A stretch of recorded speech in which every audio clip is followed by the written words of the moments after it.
les notabilités religieuses et la majeure partie des administrés, de larges discussions et concertations ont été entamées depuis plusieurs années.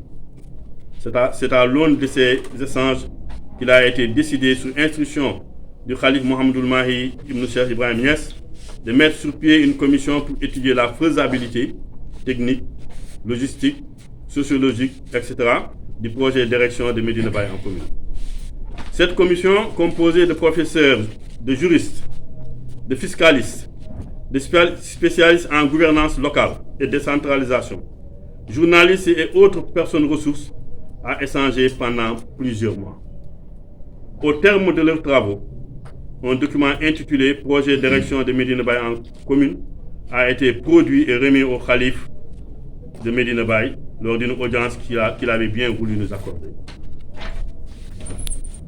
À la suite du feu vert du Khalif, une série de visites a été initiée par les membres de la commission aux différentes autorités et certains notables de la ville qui ont apposé sur le document un blanc-seing sans équivoque.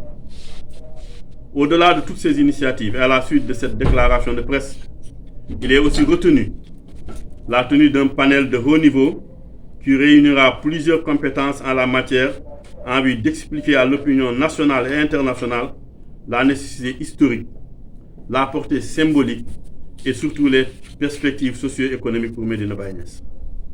En toute évidence, eu égard aux problématiques et opportunités abordées jusque-là, que cette communalisation porte des enjeux de développement pour toute la région de Kaolack, le Sénégal et la sous-région. La commune de Médina Baye Niasse ne sera pas juste une commune de trop pour les beaux yeux de ses populations. Médina Baye sera une commune porteuse de plus-value, de viabilité économique et une assurance de disposer d'un cadre de vie et d'épanouissement pour l'intérêt exclusif des populations de Kaolack, du Sénégal et de la sous-région. Un enjeu démographique. Médina Baye a connu un boom démographique en raison de son statut religieux et compte aujourd'hui près de 30 000 habitants. Si l'on y ajoute potentiellement les quartiers qui lui sont connexes, Sam, Médina Extension, Tiofak, Médina Mbaba, Fass Cheikh Ahmed Tidiane, Sinthiou Mbaye Lawa, la population sera estimée à plus de 55 000 habitants.